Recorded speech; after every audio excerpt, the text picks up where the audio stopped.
ಇವಾಗ ಮನೋಜ್ ಅವರ ನೀವು ಹೇಳ್ತಿದ್ರಿ ಮನೋಜ್ ಇಂದ ನಾನು ಟೈಗರ್ ಮನೋಜ್ ಹೆಂಗಾದೆ ಅಂತ. ಹೌದು. ಹಂಗೆ ನೀವು ಪ್ರೊಡ್ಯೂಸರ್ ಬಗ್ಗೆ ಹೇಳ್ತಿದ್ರಿ.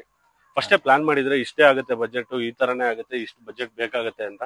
ಇಲ್ಲ ಬ್ರದರ್, ಅದು ಹೆಂಗೆ ಅಂದ್ರೆ ನಾವು ಫಸ್ಟ್ ನಮ್ಮ ಡೈರೆಕ್ಟರ್ ಅಭಿರಾಮ್ ಅವರು ಒಂದು 8 ರಿಂದ 9 ನಿಮಿಷ ಒಂದು ಶಾರ್ಟ್ ಮೂವಿ ತರ ಮಾಡ್ಕೊಂಡು ಒಂದು ಪ್ರೊಡ್ಯೂಸರ್ಗೆ ಅಪ್ರೋಚ್ ಮಾಡೋಣ ಅಂತ ಪ್ಲಾನ್ ಮಾಡಿದ್ರು.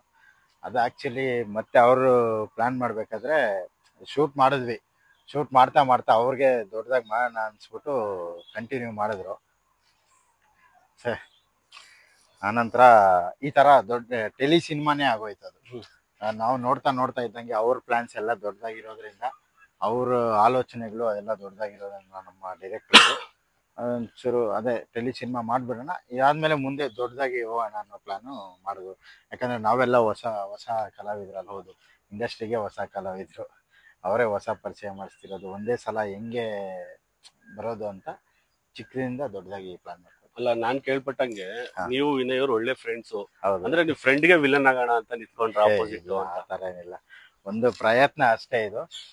ನಾನು ವಿನಯ್, ಆಕರ್ಷಕ ವಿನಯ್ ಬಂದು ಸುಮಾರು ಒಂದು 10-15 ವರ್ಷದಿಂದ ಜೊತೆಲಿ ಬೆಳೆದವರು. ನಾವು ಇಬ್ರು ಒಂದೇ ಕಾಲೇಜಲ್ಲಿ ಒಂದೇ ಕಾಲೇಜಿಗೆ ಹೋಗ್ತಿದ್ದವರು. ಹೀಗೆ ನಾವಿಬ್ರು ಒಂದೇ ಆಲೋಚನೆಗಳಲ್ಲಿ, ಒಂದೇ ಸಿನಿಮಾಗಳಿಗೆ ಬರೋ ಕೆಲಸ ಮಾಡಬೇಕು ಅಂದಾಗ ಇದೇ ತರ ಡೈರೆಕ್ಟರ್ಸ್ನ ಅವ್ರವ್ರನ್ನ ಮೀಟ್ ಮಾಡಿ ಇಬ್ರು ಜೊತೆಲೆ ನಡ್ಕೊಂಡ್ ಬಂದಿದ್ದು ಇಲ್ಲಿ ತನಕ.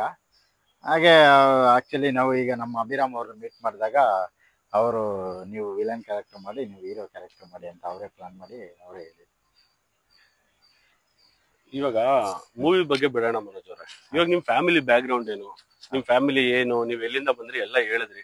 ಅದೇ ನಿಮ್ ಬಗ್ಗೆ ಇನ್ನೊಂಚೂರು ಫ್ಯಾಮಿಲಿ ಬಗ್ಗೆ ಬ್ರೀಫ್ ಆಗಿ ಹೇಳಿದ್ರೆ ನಾವು ವೀಕ್ಷಕರಿಗೂ ಒಂಚೂರು ಗೊತ್ತಾಗುತ್ತೆ. ಅಂದ್ರೆ ನೀವು ಫಿಲಂ ಮಾಡಕ್ಕೆ ಅಂತಾನೆ ಫಸ್ಟೇ ಪ್ಲಾನ್ ಮಾಡಿದ್ರ, ಇಲ್ಲ ನೀವು ಬೇಸಿಕ್ ಏನು ಇಂಡಸ್ಟ್ರಿಗೆ ಬರ್ಬೇಕಂತಾನೆ ಪ್ಲಾನ್ ಮಾಡಿದ್ರ, ಆ ತರ?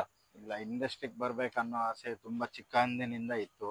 ಯಾಕಂದ್ರೆ ಫ್ಯಾಮಿಲಿಯಲ್ಲಿ ಈ ಸಿನಿಮಾ ಇಂಡಸ್ಟ್ರಿಗೆ ಬರ್ತೀರಂದ್ರೆ ಯಾರ ಫ್ಯಾಮಿಲಿಯಲ್ಲೂ ಅಷ್ಟು ಬೇಗ ಕಳ್ಸೋದೇ ಇಲ್ಲ. ಆ ತರ ನನಗೂ ಆಪೋಸ್ ಬಂದಿದೆ, ಎಲ್ಲರಿಗೂ ಬರೋ ತರ ನನಗೂ ಅಪೋಸ್ ಆಗಿದೆ. ಮನೆಯಲ್ಲಿ ಬೇಡ ಅಂತಂತ ದೊಡ್ಡವ್ರ ಮಧ್ಯೆ ಯಾವ ತರ ನೀನು ಹೋಗ್ತೀಯಾ ಹಂಗೆ ಹಿಂಗೆ ಅಂತ. ಹೀಗೆ ಕೆಲವು ಸಣ್ಣ ಪುಟ್ಟ ಸಿನಿಮಾಗಳಲ್ಲಿ ಮಾಡ್ತಾ ಇರ್ಬೇಕಾದ್ರೆ ಅಲ್ಲಲ್ಲಿ ಬರ್ಸ್ಕೊಂಡಾಗ ಆಮೇಲಿಂದ ಮನೆಯಲ್ಲಿ ನನ್ನ ತಾಯಿಯವರಾಗ್ಲಿ, ನನ್ನ ಅಕ್ಕಂದಿರಿದ್ದಾರೆ, ಅವರೆಲ್ಲ ಒಂಚೂರು ಸಪೋರ್ಟ್ ಮಾಡೋಕ್ಕೆ ಶುರು ಮಾಡಿದ್ರು. ಇಲ್ಲ, ಏನೋ ಮಾಡ್ತಿದ್ದಾನೆ ಇವನು ಅನ್ನೋ ಒಂಥರ.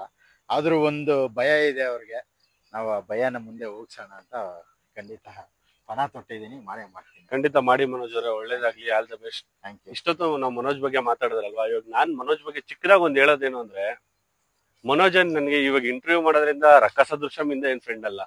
ಮನೋಜ್ ನನ್ಗೆ ಆಲ್ಮೋಸ್ಟ್ ಚಿಕ್ಕ ವಯಸ್ಸಿಂದ, ಅಂದ್ರೆ ನಾವೇನೋ ಮಾಡ್ಬೇಕು ಇಂಡಸ್ಟ್ರಿಲಿ ಅಂತ ಪ್ಲಾನ್ ಮಾಡಕ್ ಮುಂಚೆಯಿಂದ ಮನೋಜ್ ನನಗೆ ಪರಿಚಯ. ನಾವ್ ಯಾವಾಗೂ ಮನೋಜ್ನ ಮೀಟ್ ಆದಾಗ ಕೇಳ್ತಿದ್ವಿ, ಗುರು ಏನ್ ಮಾಡ್ತಿದ್ಯಾ ಅಂದ್ರೆ ನಮ್ ಸ್ಲ್ಯಾಂಗ್ ಫ್ರೆಂಡ್ಶಿಪ್ ಅಲ್ಲಿ ಹೆಂಗ್ ಮಾತಾಡ್ತೀರಾ ಅಲ್ವಾ, ನಾವ್ ಯಾವಾಗೂ ರೇಗಿಸಿದ್ರಿ, ಗುರು ಏನ್ ಮಾಡ್ತಿದ್ಯಾ ಅಂತ. ಇಲ್ಲ, ಏನೋ ಮಾಡ್ತಿದೀನಿ ಯಾವಾಗೂ ಅದೇ ಹೇಳ್ತಿದ್ದ.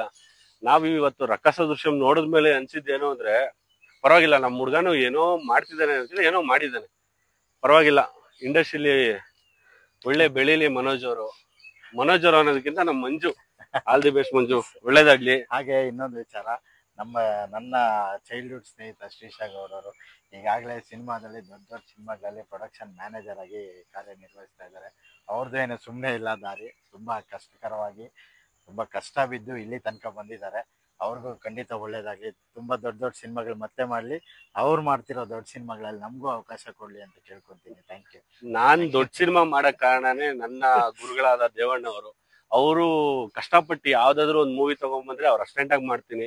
ನಮ್ ಗುರುಗಳು ಯಾವ್ದಾದ್ರು ದೊಡ್ಡ ಮೂವಿ ಮಾಡ್ತಾರೋ ಅದ್ರಲ್ಲೆಲ್ಲ ನನ್ಗೆ ಅವಕಾಶ ಕೊಟ್ಟಿದ್ದಾರೆ. ನಮ್ ಗುರುಗಳು ಎಷ್ಟ್ ಚೆನ್ನಾಗಿರ್ತಾರೋ ಶಿಷ್ಯಂದ್ರೆ ನಾವು ಅಷ್ಟೇ ಚೆನ್ನಾಗಿರ್ತೀವಿ. ನಮ್ ಗುರುಗಳು ಚೆನ್ನಾಗಿದ್ರೆ ನಾವು ಚೆನ್ನಾಗಿರ್ತೀವಿ. ಮನೋಜ್ ಅವರೇ, ಒಳ್ಳೇದಾಗ್ಲಿ. Thank you so much. All the best.